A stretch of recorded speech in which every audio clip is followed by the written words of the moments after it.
우리가 지난 시간에 살폈던 내용들을 좀 잠깐 먼저 좀 짚어보면요. 사도는 옛 언약, 구약 하에서 제정되었던 성막 혹은 성전, 그리고 그곳에서 드려졌던 제사에 대해서 간단하게 설명을 했습니다. 그리고 난 다음에 그것이 갖는 한계가 무엇이었고, 그렇다면 그것이 과연 가졌던 역할이 무엇이었는가 하는 것을 소개했었습니다. 그것이 한계가 있다 이렇게 이야기했는데, 그 한계가 뭐냐면 그것이 서 있을 동안에는 아직 참 하늘 성소에 들어가는 길이 나타나지 않았다 이렇게 말했습니다. 그렇기 때문에 양심상 사람을 온전하게 할 수 없었다 이렇게 이야기했어요. 9장 8절 한번 잠깐 보세요. 보시면 성령이 이로써 보이신 것은 첫 장막이 서 있을 동안에는 성소에 들어가는 길이 아직 나타나지 아니한 것이다 그랬는데, 여기 첫 장막이라고 하는 말의 의미가 어떤 의미였냐면 1절에 보면 첫 언약에도 이렇게 말해서 세상에 속한 성소가 있다 그랬었죠. 그러니까 구약 시대에 세워졌던 그런 성막을 말하는 겁니다. 성막이 서 있는 동안에는 성소에 들어가는 길이 아직 나타나지 아니했다. 그럴 때 이 성소의 의미가 12절 가서 보면요. 단번에 성소에 들어가셨다 그랬죠. 누가 들어가셨느냐? 예수님이 성소에 들어가셨다 이 말입니다. 여기서 말하는 성소는 참 하늘의 성소, 진정한 성소, 그것을 말하는 겁니다. 그래서 여기에 이제 표현된 것처럼 이런 첫 언약, 구약 시대의 그런 언약에 있을 때에 세워졌던 그런 성막을 통해서는 아직 참 하늘에 들어가는 길이 열려있지 않았다 이렇게 이야기했어요. 9절 말씀에 보면은 뭐라고 말하냐면 끝부분에 보니까 그 양심상 온전하게 할 수 없다 이렇게 이야기했습니다. 구약의 이런 모든 성막, 그리고 그 성막 안에서 드려졌던 모든 제사는 완전하지 못하다 이렇게 이야기했었어요. 그게 한계다 이렇게 이야기하였고, 그렇다면 그것에 갖는 역할이 과연 무엇이었을까라고 말할 때 9절에서 역시 살펴본 말에 보면 이 장막은 현재까지의 비유다 그랬습니다. 비유. 이 내용적으로는 뭘 말하냐면 모형이라든지 혹은 상징, 그것을 뜻하는 말입니다. 구약 시대의 성막이나 성전, 그리고 그 안에서 드렸던 모든 제사들은 상징의 의미가 있었죠. 그 상징의 의미가 뭐였냐면 장차 오실 예수님을 통해서 이루실 완전한 속죄를 바라보게 하고 그것을 소망하게 하고 그것을 믿게 하는 그런 역할이 있었다는 겁니다. 그래서 그걸 두고 비유다 이렇게 사도가 표현을 한 것이에요. 옛 언약 하에서 진행되었던 이런 모든 일들은 육체의 예법일 뿐이었다라고 또 이렇게 말했어요. 10절에서 이런 것은 먹고 마시는 것과 여러 가지 씻는 것과 함께 육체의 예법일 뿐이었다 이렇게 말했고, 그렇다면 그 역할이 뭐냐? 개혁할 때까지 맡겨둔 것이다. 개혁한다라는 말은 그것을 완성한다, 그것을 온전히 한다 이런 의미를 이렇게 표현하는 말입니다.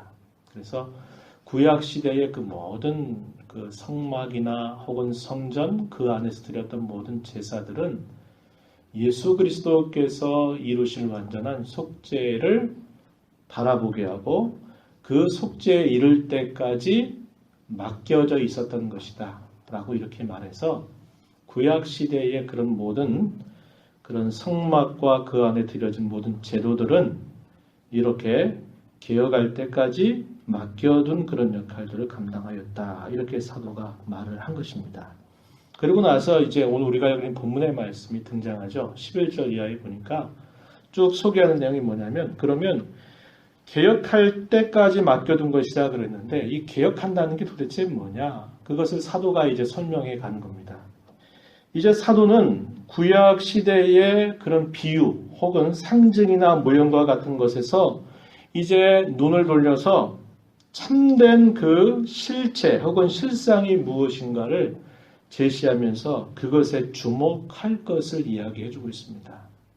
본문의 내용을 크게 두 가지로 이렇게 정리해 볼 수 있을 것 같습니다. 하나는 뭐냐면 영원한 속죄를 이루셨다라는 거예요. 구약 시대의 속죄 제사는 하나의 모형이고 하나의 상징이고 하나의 그림자와 같은 것이었다면 그 참된 실제는 뭐냐? 그것은 곧 그리스도의 속죄인데 그것은 영원한 속죄를 이루었다라고 하는 것이 우리가 살피는 내용의 중요한 주제 중에 하나고 또 하나는 그러한 영원한 속죄를 이루신 일을 통해서 우리에게 어떠한 열매가 우리에게 주어졌느냐 이렇게 말할 때 그것을 우리가 살펴볼 수 있다고 하는 겁니다. 구약 시대의 이 성막에서 혹은 성전에서 드렸던 이 제사를 생각할 때 꼭 필요한 요소들이 몇 가지 있어요. 뭐가 있냐면 가장 기본적으로 장소가 필요했죠. 장소. 하나님 앞에 제사를 드리는 곳 그게 필요했습니다. 그게 뭘까요? 성막 그리고 혹은 나중에 후대에 가면 성전이 필요했던 거죠. 아무 데서나 그들이 제사를 드리지 못하게 했습니다. 그래서 하나님은 내 이름을 두려고 한 그곳에 가라고 한 겁니다. 하나님이 정하신 장소에서 제사를 드릴 수 있었어요. 그래서 장소가 필요하고 또 뭐가 필요할까요? 제사를 드리는데 제사를 드리려면 뭐가 있어야 됩니까? 제물이 있어야 되죠. 또 뭐가 있어야 돼요? 제사를 집례하는 그렇죠. 제사장이 있어야 돼요. 이 세 가지 요소가 굉장히 중요한 겁니다. 그래서 이것 중에 어느 하나가 불완전하거나 하거나 뭐가 제대로 되지 못하면 그 제사 자체가 하나님께 온전히 드려질 수가 없었던 것이었어요. 그래서 바로 그러한 내용들을 가지고 우리가 생각해 볼 수 있는데 영원한 속죄를 이루었다라고 말할 때에는 제사를 드리는 곳 그리고 제사를 드리는 제사장 그리고 그 제사를 드릴 때 사용하는 제물 이것이 완전하고 온전해야만 이게 동시에 다 만족이 되어야만 완전한 의미의 속죄가 이루어질 수 있다고 하는 것인데 구약 시대에 보여줬던 그 모든 것들은 하나의 비유고 하나의 모형이고 하나의 상징이고 그림자였다는 거예요. 그럼 참된 실체가 뭐냐라고 했을 때 그것은 바로 예수님께서 이 땅에서 하셨던 일이 참된 실체다. 이렇게 사도가 소개하는 겁니다. 본문 11절 앞에 보면 그리스도께서는 장래 좋은 일의 대제사장으로 오셨다. 이렇게 표현했죠.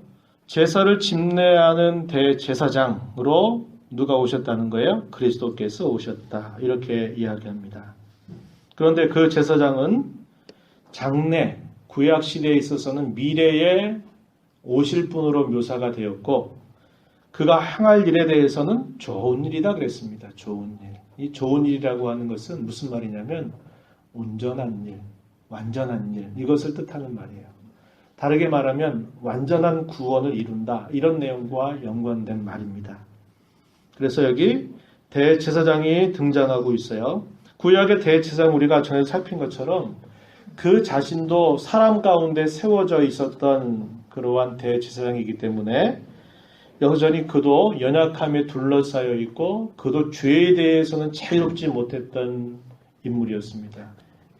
그래서 완전한 속죄를 이룰 때 반드시 필요한 것은 대제사장이 진짜 대제사장다워야 되는데 어떤 대제사장이 합당하냐? 7장 26절에서 우리가 살폈던 말씀을 보면 이렇게 말했어요. 완전한 속죄 제사를 위해서 필요한 대제사장의 자격은 어떠하냐?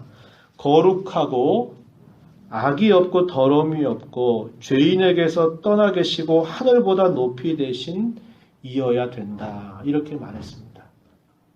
그러한 대제사장이야말로 정말 좋은 일을 이룰 수 있었던 것이고 그러한 대제사장은 사람 가운데 세워진 그러한 사람일 수 없고 그러한 제사장이 올 것이다. 약속했습니다. 약속되었고 그 약속된 대제사장으로 오신 분이 바로 예수님이시다, 그리스도이시다 라고 이렇게 사도가 소개하고 있는 겁니다.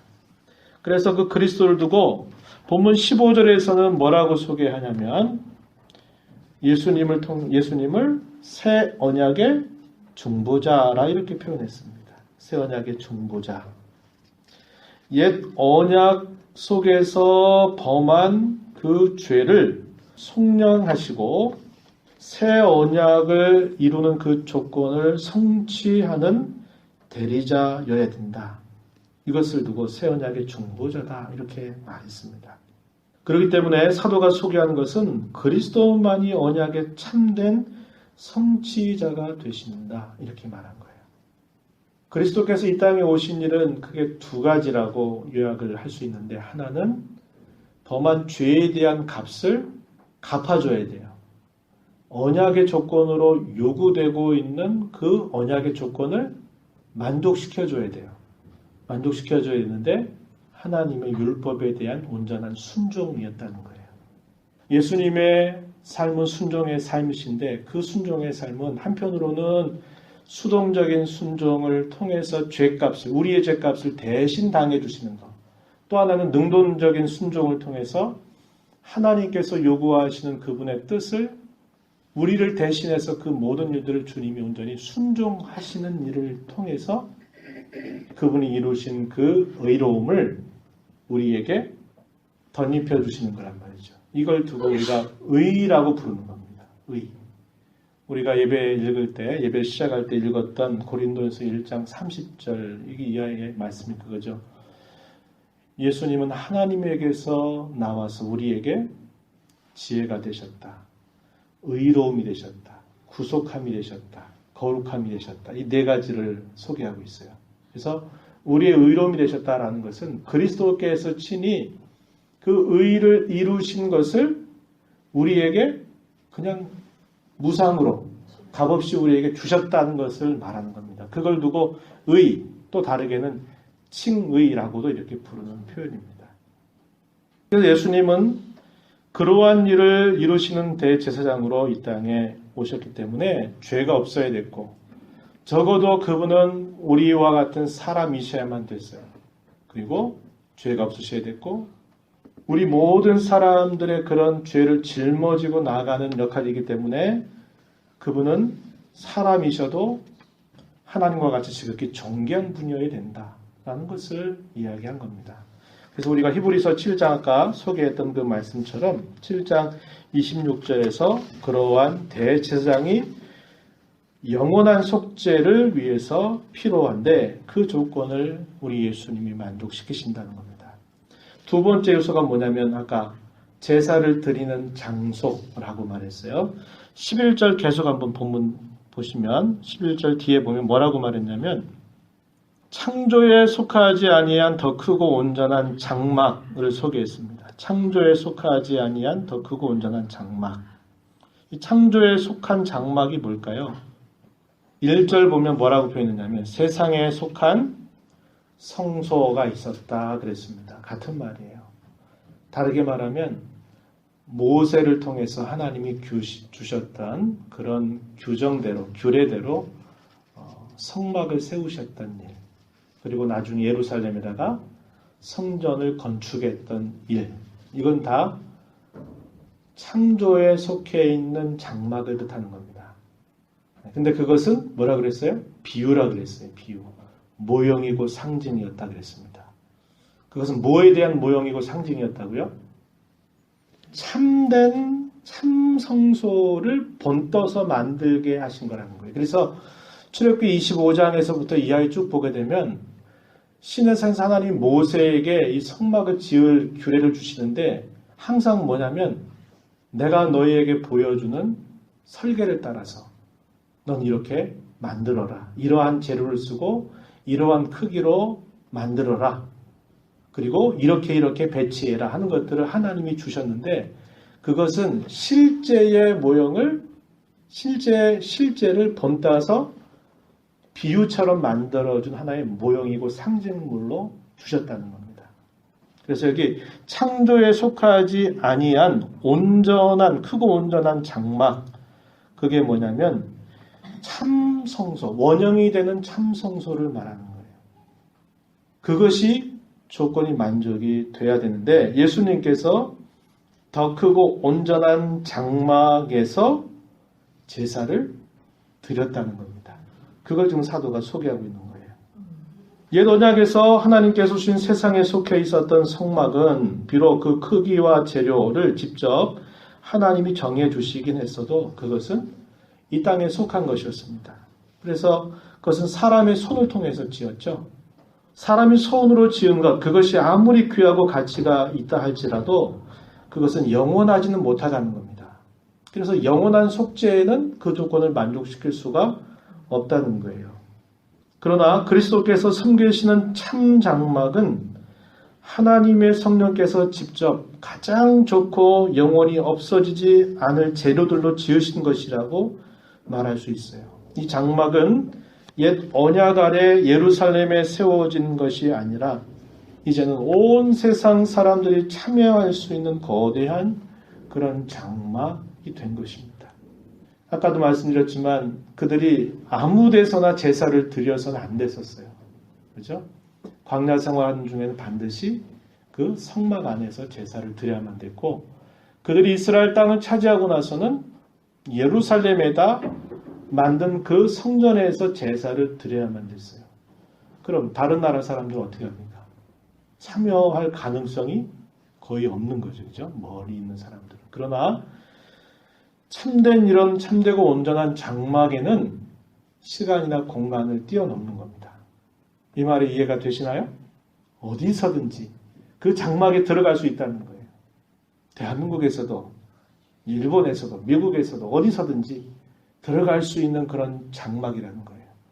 그러니까 이게 실제로 우리한테는 이게 비유처럼 보이지만 성경은 이게 진짜다 이렇게 말하고 이 땅에서 눈에 보였던 그 성막이나 성전은 그게 오히려 비유다 이렇게 말씀하시는 거예요.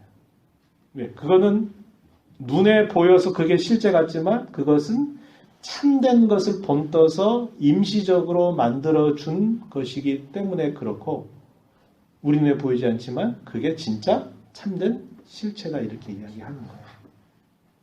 자, 그 다음에 또 한 가지 이제 우리가 확인하게 되는 건 뭐냐면 재물에 대한 이야기입니다. 재물.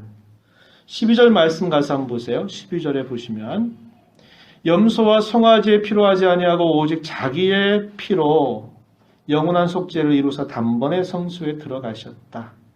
염소와 송아지는 뭘 말하나요?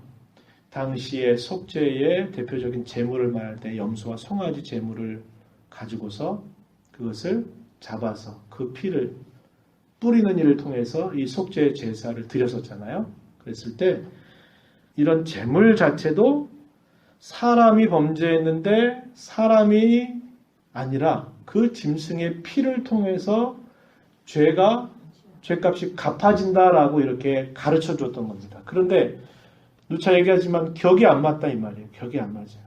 사람이 범죄했는데 사람과 그 가치를 따졌을 때 사람이 보면 그 가치가 한참 열등한 그런 짐승의 피를 가지고 사람의 죄가 덮어진다, 갚아진다 이렇게 말할 수 없다 이 말이죠. 범죄한 건 사람인데 그 범죄한 사람의 죄를 갚아주는데 사람보다 못한 짐승이 갚아준다면 되겠냐는 거예요. 쉽게 말하면 은행에 1,000만 원을 빚져가지고 1,000만 원을 갚아야 되는데 돈이 없다고 100만 원 주면서 그거 가지고 갚아달라고 하는 격이 말이 되겠냐는 거예요. 안 맞는다 이 말이에요. 안 맞는다 이거죠. 그래서 하나님께서는 구약 시대에 그 재물을 통해서 하시는 것은 그 재물을 통해서 진짜 죄가 용서된다라는 것을 보여주는 게 아니라 대신 죽는다. 네가 죽어야 되는데 네가 죽는 게 아니라 네가 그 짐승과 안수해서 네 죄가 그 짐승에게 옮겨져서 그 짐승이 네 죄값을 지고 대신 죽는다. 대신 속한다. 그것을 가르쳐주는 거예요. 대속이라는 거예요. 대신 속한다. 이 말이에요. 이걸 가르쳐주는 거예요. 격이 안 맞다 이 말이죠. 범죄한 건 사람인데 사람보다 못한 짐승이 죽어서 그게 갚아진다. 이렇게 말할 수 없어요. 적어도 누가 죽어야 돼요? 누가 대신할 수 있어요? 사람이 대신할 수 있죠. 근데 성경이 말하잖아요. 너도 네가 스스로 그 죄값을 짊어질 수 없고 감당할 수 없는데 무슨 다른 사람의 뭐 잘못과 죄를 짊어질 수 있느냐? 절대로 그럴 수 없다. 이렇게 이야기하는 거죠. 우리가 날마다 갚아야 될 그 죄를 성경은 비유적으로 빚이라고 말합니다. 빚. 내가 갚아야 될 그런 이자보다도 실제로 갚는 게 모자란다면 어떻게 될까요? 계속 빚만 계속 쌓여간다 이 말이에요. 그럼 어떻게 하겠습니까? 파산되고 만다 이 말이죠. 우리가 하나님 앞에 범하는 죄가 그렇다는 거예요. 내가 한 가지 죄만 짓고 영원히 그 죄를 안 짓는다 그러면 그 죄만 갚아보면 어떻게 될지 모르지만 내가 한 가지 죄만 짓고 끝나는 게 아니라 얼마나 많은 순간 우리가 죄를 범하냐는 거예요. 그 죄값 하나 당하지도 못하는데 날마다 갚아야 될 죄값은 날마다 쌓여가고 있다 이 말이죠. 그러니 영원한 형벌밖에 기다리는 게 없다고 하는 게 성경이 우리에게 가르치고 있는 명백한 진리예요. 그래서 사람이 사람을 속할 수 없대요. 왜? 나도 못하는데 무슨 남을 어떻게 하냐는 거예요. 그래서 그 죄값을 갚으려고 하면 우리와 비견될 수 없는 그런 희생이 필요하다는 거죠. 그 희생을 누가 감당해 준다는 거예요? 예수님께서 감당해 주신다 이 말입니다. 예수님은 우리와 같이 사람이 되셨지만 그분은 하나님이세요. 그분은 흠이 없으셨죠? 그분의 피 또한 흠이 없습니다. 흠 없는 그분의 피야말로 온전히 사람의 모든 죄 그리고 더러워진 모든 양심을 정결하게 하고도 남는다 이 말이죠. 22절에 보면 이런 말씀이 있죠. 22절 끝에 가서 보면요. 이렇게 표현했어요. 피 흘림이 없은 즉 사함이 없다. 그 생명이 피에 있다. 그리고 사함이라고 하는 건 속한다는 것이고 갚는다는 것인데 그 갚는 것이 결국 피라고 하는 겁니다. 생명을 상징하는 거예요. 그래서 짐승이 죽었고 한 거죠. 그건 하나의 모형이고 상징이라 이 말이죠. 그럼 실제가 뭐냐? 그리스도께서 그분의 존귀하신 생명을 피를 흘리시고 그분의 몸을 찢기시는 그 일을 통해서 우리의 이 죄값을 대신 갚아주셨다. 그래서 이것을 두고 대속이라고 말하는 거예요. 대속. 그래서 사도가 이렇게 말하는 것 제가 세 가지 얘기했죠. 오늘 본문 속에 그 이야기를 하고 있는 거예요. 뭐가 있어야 된다고요? 대제사장이 완전하고 흠이 없으셔야 된다. 또 제사를 드리는 곳이 필요한데 이 땅에 만들어져 있는 성막이나 성전은 영원한 것이 아니라 잠시 잠깐 잠정적으로 하나님 주신 거다. 그러면 참 하늘에 들어가 있는 참 하늘, 참 성소. 예수님이 예루살렘 성전에서 죽으신 게 아니라 골고다 언덕에서 죽으셔서 그분이 참 하늘에 들어가셨다라고 사도가 설명하고 있는 거예요. 그리고 뭐가 있어야 된다고요? 온전한 희생의 제물. 그런데 그리스도의 보혈이야말로 가장 가치 있고 가장 존귀한 것이라는 거죠. 모든 사람의 죄를 다 짊어지고도 남을 만큼 충분한 그러한 공로를 그분이 이루셨다는 거예요. 그래서 이 세 가지의 조건들을 다 완전하게 해 주셔서 뭐가 이루어졌다는 거예요? 영원한 속죄가 이루어졌다는 겁니다. 12절 가운데 보면 그 말을 한 거예요. 영원한 속죄를 이루어 주셨다. 이렇게 말한 겁니다. 바로 그것을 지금 사도가 쭉 말하면서 영원한 속죄가 이렇게 그리스도로 말미암아 이루어진 이것이야말로 진짜 실제다. 이렇게 소개하고 있는 것이고요. 이러한 예수님의 영원한 속죄로 말미암아 우리에게 주어진 결과를 두 가지 정도로 본문 통해서 확인해 볼 수 있는데 하나는 뭐냐면 열매가 뭐냐? 하나는 우리를 정결하게 하고 거룩하게 하셨다는 겁니다. 본문 13절 가서 한번 보세요. 13절 함께 읽어볼까요? 다시 한번 읽어봅니다. 염소와 황소의 피와 및 암송아지의 죄를 부정한 자에게 뿌려 그 육체를 정결하게 하여 거룩하게 하거든 하물며 영원하신 성령으로 말미암아 흠없는 자기를 하나님께 드린 그리스도의 피가 어찌 너희 양심을 죽은 행실에서 깨끗하게 하고 살아계신 하나님을 섬기게 하지 못하겠느냐. 제가 처음에 소개하면서 지난 시간 사도가 했던 이야기들을 간단하게 짚어보았는데 가장 핵심이 뭐라 그랬어요? 한계가 뭐였느냐? 양심상 온전하게 할 수 없었다. 그게 한계였다는 거예요. 근데 여기 14절에서는 뭐라 그래요? 그리스도의 피가 어찌 너희 양심을 죽은 행실에서 깨끗하게 하지 못하겠느냐?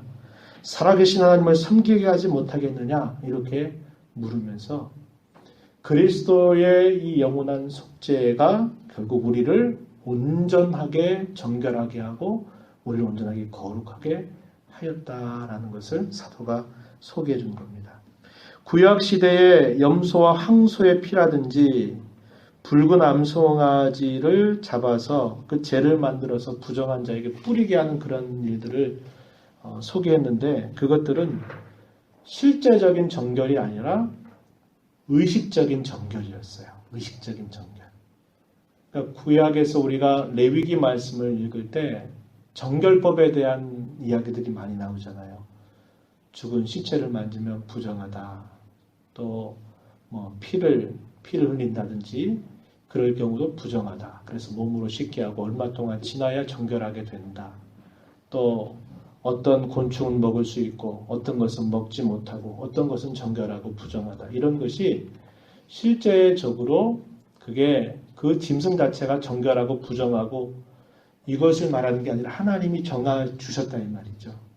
그래서 하나님이 정해 주신 그 정결과 부정의 규례에서 만약에 그들이 소위 부정한 상태에 있을 때 그들에게 제한됐던 게 뭐냐면 하나님께 뭘 할 수 없었다고요? 제사를 드릴 수 없었다는 거예요. 부정한 상태에선 제사를 드리지 못하게 했어요. 그게 뭐냐면 의식법이라고 하는 의식법. 의식적으로 정결하고 거룩하다.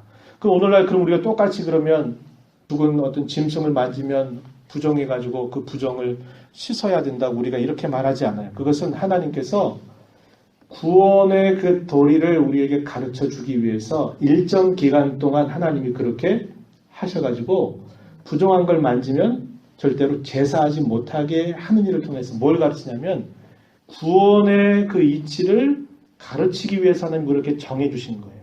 그러니까 오늘날 우리가 부정하다 정결하다라고 하는 것을 구약의 그 의식법을 통해 가지고 그대로 지금도 그렇게 우리가 받아들이지 않아요. 죽은 짐승 맞았다고 해서 부정해가지고 예배하러 나오면 안 되고 이렇지 않다 이 말이에요. 그 의식적인 정결이라고 말해요. 실제로 그게 정결해졌다. 실제적인 정결이다. 그거하고는 다른 거예요. 의식적으로 그렇게 하라고 한 대로 했으니까 의식적으로는 정결하지만 실제적으로 그들이 정결하냐? 그건 아니란 말이에요. 다른 거예요. 근데 여기서 말하는 건 뭐냐면 그리스도의 피로 말미암아 그분이 이루신 그 영원한 속죄로 말미암아 주어진 것은 진정한 거룩이고 진정한 정결이다. 이것을 사도가 이야기해 주는 거예요. 저와 여러분은 실제적으로 어때요? 날마다 죄 짓잖아요. 그죠? 날마다 죄 짓지만 하나님은 우리를 뭐라고 말씀해요? 너는 죄인이라고 말하지 않고 뭐라고 말씀해요? 의인이라고 말씀해요. 의인. 우리도 뭐라고 말해요? 성도라고 말해요. 거룩한 백성이다. 이렇게 말하는 거예요. 우리의 상태는 아니지만 뭐 때문에? 예수님이 이렇게 이루신 그 영원한 속죄 때문에 그분 때문에 그분의 덕택에 그분 덕택에 우리가 죄인이 아니라 의인이라고 부름받고 성도라고 부름받고 하나님 우리에게 죄 없다 이렇게 우리를 간주해 주신다는 거예요. 또 하나의 열매가 뭐냐? 영원한 기업을 우리에게 주셨다는 겁니다. 15절 한번 가서 보세요. 15절 부르심을 입은 자로 하여금 영원한 기업의 약속을 얻게 하려 하십니다. 새 언약의 중보자로 오신 그리스도의 대속을 통해서 부르심을 받은 모든 자는 영원한 기업을 얻게 된다고 하는 겁니다. 그리스도의 피로 말미암아 죄 사함을 받고 양심이 깨끗하게 되고 성령의 역사로 말미암아 참된 하늘의 가나안에 들어가기에 합당하게 된 사람들, 이런 사람들은 영원한 기업의 약속을 받은 자들이다.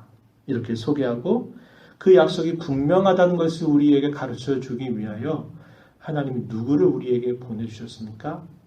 성령을 우리에게 보내주셨어요. 그래서 성령이 우리의 보증이 되신다고 했어요. 예수님의 속죄 때문에 우리는 의로운 자가 됐고 예수님의 이 속죄 때문에 우리는 영원한 하나님의 나라를 기업으로 받게 된다. 이런 열매를 우리가 얻게 되었다고 사도가 이야기해주고 있는 겁니다. 지금 계속 우리가 무슨 얘기하고 있어요? 우리를 어떻게 하나님이 구원하셨느냐? 어떻게 이를 위해서 준비하셨느냐? 이러한 말씀들을 계속 우리가 어떻게 보면 집요하게 사도를 통해 주신 이 말씀을 통해 확인하고 있는 겁니다. 근데 이런 일들에 여러분들이 어떻게 참여하셨나요? 여러분들이 이 일에 어떤 일들을 여러분들이 무엇을 하셨나요? 그게 없다 이 말입니다. 그게 없었어요. 우리에게서 준비된 것 없었고 우리가 참여하게 된 것 없었어요. 하나님이 역사 속에서 그렇게 약속하셨고 준비하셨고 때가 됐을 때 하나님 그 일들을 다 이루셔서 그 이루신 열매들을 저와 여러분에게 부르셔서 값없이 부르셔서 그것을 우리에게 그저 무상으로 무엇인가 요구하지 않고 그저 무상으로 주셨다는 거예요. 하나님께서 구원을 그냥 아무런 대가도 요구하지 않고 거저 주셨다는 겁니다. 그래서 우리가 이러한 말씀을 살피면서 우리가 생각해야 될 한 가지는 뭐냐면 우리의 삶 전부가 하나님의 은혜라는 것을 잊지 말자는 거예요. 내가 노력해서 뭔가 참여해서 얻었으면 내가 그래도 뭐 했으니까 얻었지 이렇게 말할 수 있을는지 모르지만 우리가 하나님의 구원, 우리가 받은 이 구원의 내용들을 배우고 음미하면 음미할수록 우리가 한 일이 없고 우리가 한 일은 오히려 반하는 일만 했어요. 구약의 역사 속에서 이스라엘 백성들이 끊임없이 했던 일이 뭐예요? 반역의 역사거든요. 그럼에도 불구하고 하나님은 그 반역에도 불구하고 하나님의 약속하신 것을 이루어 주셨던 것처럼 우리가 이 땅에서 짧은 인생을 살면서 이렇게 하나님을 아버지로 어렵지 않게 이렇게 부르고 살 수 있다는 것은 하나님의 은혜라고밖에 말할 수 없는 거예요. 그래서 우리의 삶은 태어날 때부터 태어나서 지금까지 살아온 우리의 모든 생애 그리고 우리가 이 땅에서 생을 마치는 그때까지 우리의 모든 삶은 하나님의 은혜라고 하는 것을 우리는 기억해야 된다는 겁니다. 고린도서 15장 10절에서 바울 사도가 이렇게 말해요. 그러나 내가 나 된 것은 하나님의 은혜로 된 것이니 내게 주신 그의 은혜가 헛되지 아니하여 내가 모든 사도보다 더 많이 수고하였으나 내가 한 것이 아니요 오직 나와 함께 하신 하나님의 은혜로라 이렇게 고백했어요. 바울 사도는 나는 만삭되지 못한 그러한 자처럼 태어난 자다 이렇게 말하면서 그러하기에 내가 얼마나 하나님 앞에 내 생애를 다해서 경주해 왔는지 모른다. 내가 모든 사도보다 얼마나 더 많이 수고로운 삶을 살아왔는지 모른다 이렇게 말하지만 그걸 자기의 공이라고 말하지 않고 뭐라 그래요? 내가 한 것이 아니라 나와 함께 하신 하나님의 은혜다 이렇게 말했어요. 하나님의 은혜를 잘못 오해하면 이건 하나님의 은혜로 된 것이고 이건 내가 한 거야 이렇게 말할 수 없어요. 절대로 그렇지 않아요. 하나님의 은혜는 우리의 수고를 하지 않도록 게으르고 태만하게 만드는 것도 아니고 그분의 은혜를 우리가 바르게 알면 알수록 우리가 지금 죽을 힘을 다하게 수고하게 한단 말이에요. 그러나 그것을 두고 내가 이렇게 했으니 이렇게 받았지라고 말하는 게 아니라 나를 부추겨 주시고 나를 붙잡아 주시고 나를 인도하신 그분의 은혜가 나를 이렇게 하였다고밖에 말할 수 없다는 거예요. 그래서 요한계시록의 이런 표현들을 보면 하나님 앞에 경배하는 24장로들이라든지 이런 상징으로 표현되고 있는 분들이 하나님 앞에 경배할 때 어떻게 합니까? 보좌에 계신 어린 양께 자신의 머리 위에 쓰고 있는 면류관을 벗어서 누구에게? 보좌에 계신 어린 양에게 돌려드리는 거예요. 그게 무슨 말이냐면 자기가 이렇게 한 것이 자기가 얻어서 이렇게 쓰게 된 면류관이 아니라 하나님의 은혜로 자신이 이런 면류관을 쓰게 된 것을 인정해서 그 모든 영광을 누구에게 돌리는 거예요? 보좌에 계신 어린 양께 돌려드리는 상징적인 행위가 바로 그것입니다. 그래서 하나님의 은혜를 은혜로 아는 그러한 모습을 우리가 살펴볼 수 있게 돼요. 하나님의 은혜를 헛되이 받지 말라라고 사도는 또 권면하고 있습니다. 고린도후서 6장 1절에서 하나님의 은혜를 헛되이 받지 말라. 이게 무슨 말일까요? 하나님의 은혜를 값싸게 여기지 말라는 거예요. 그분의 은혜를 잘못 오해해가지고 내가 아무렇게나 그분을 대하고 내가 아무렇게나 살아도 그분이 또 나에게 은혜 주실 거니까 이런 식의 생각을 갖고 살아서는 안 된다는 말이죠. 그분의 은혜를 알기에 그 은혜를 귀하게 여기고 값진 것으로 여기고 우리의 신앙의 걸음을 걸어가야 된다. 이것을 우리가 생각하게 되고, 마지막으로는 오늘 본문 속에 보니까 하나님을 섬기다는 거예요. 참되게 하나님을 섬기는 것을 우리가 생각하는 것인데, 진정으로 거듭나지 않는 사람은 결코 하나님을 기쁘시게 해드릴 수 있을까요? 없을까요? 없어요. 저와 여러분이 그리스도의 피로 말미암아 깨끗해지기 전에는 결코 하나님을 섬길 수 없어요. 말은 그렇게 할 수 있어도 섬길 수 없다는 겁니다. 덧붙여 말하면 하나님과의 화목이 없다면 결코 하나님을 올바로 섬길 수 없는 겁니다. 진정한 예배의 시작도 마찬가지예요. 하나님을 섬기는 우리의 모습은 두 방면일 겁니다. 하나는 뭐냐? 하나님을 예배하는 것입니다. 또 하나는 우리의 생활 속에서 믿음 가운데 굳게 서는 것입니다. 히브리서 10장 22절 이하에서 이런 말씀을 우리가 확인하는데요.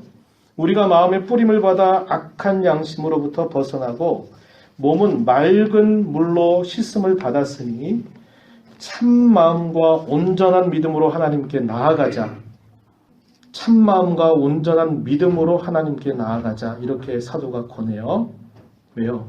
양심이 깨끗함을 받고 우리가 모두 정결하게 되었기 때문에 참 마음과 온전한 믿음으로 하나님께 나아가자. 이렇게 말했고, 계속해서 또 약속하신 이 미쁘시니 우리가 믿는 도리의 소망을 움직이지 말며 굳게 잡아라. 이렇게 말해요. 믿는 도리의 소망은 이게 무슨 말이냐면 우리의 신앙의 고백 가운데 서서 흔들리지 말고 물러서지 말고 굳게 그 자리에 서 있으라는 거예요. 누구에게 주는 메시지예요? 박해로 인해서 당시에 배교하고 자신의 신앙에서 유대교 신앙으로 돌아가려고 하는 이 히브리 그리스도인들, 유대 그리스도인들을 향해서 사도가 계속하는 말입니다. 박해가 있다고, 힘들다고, 어렵다고 주저앉거나 돌아서거나 물러서지 말고 굳게 그 신앙 가운데 서 있어라. 이게 뭐냐? 하나님을 진짜 섬기는 것이다. 이렇게 사도가 이야기해주고 있는 것입니다. 오늘도 마찬가지죠. 저와 여러분이 그리스도의 공로로 말미암아 정결하고 이러한 거룩함의 은혜를 우리가 입었다면 우리가 하나님을 섬긴 데 있어서 여러 가지 갈려지는 그런 마음을 품어서는 안 돼요. 온전한 마음, 참 믿음으로 하나님을 섬겨가는 자세가 필요해요. 필요할 때 하나님 부르다가, 도움이 필요할 때 하나님 부르다가 내 삶에 잘 될 때는 또 하나님 잊어버리고 망각하고 살고 그런 게 아니라 온전하고 참된 마음과 그런 믿음을 가지고 하나님만을 순수하게, 순전하게 섬겨가는 것, 우리가 매일매일의 삶 속에서 힘써야 될 중요한 본분임을 잊지 말고 살자는 것입니다. 남은 생일 동안 또 남은 3일 동안 이러한 하나님의 은혜를 기억하면서 하나님을 진심으로 섬겨가는 복된 삶이 되기를 바랍니다. 하나님 아버지, 이 시간도 말씀을 통해서 저희들에게 구원을 허락하신 하나님의 손길, 또 구원 속에 우리에게 부르신 하나님의 은혜를 함께 나누게 해주심을 감사합니다. 우리가 참여한 것 없었고 우리가 무엇인가 한 일이 없었습니다. 우리 바깥에서 하나님께서 이루신 이 모든 일들을 무상으로 아무런 대가를 요구하지 아니하시고 우리에게 거저 나누어 주신 은혜로 저희가 하나님의 자녀가 되었고 정결하고 거룩한 백성이 됐고 영원한 하나님 나라의 기업을 잇는 자가 되게 하신 것을 참으로 감사하고 우리가 이 땅에 사는 동안에 하나님만을 온전한 마음으로 참된 믿음으로 하나님을 순전하게 섬겨가는 복된 삶이 되도록 저희들을 주장하시고 인도하여 주시옵소서. 예수님의 귀하신 이름으로 기도하옵나이다. 아멘.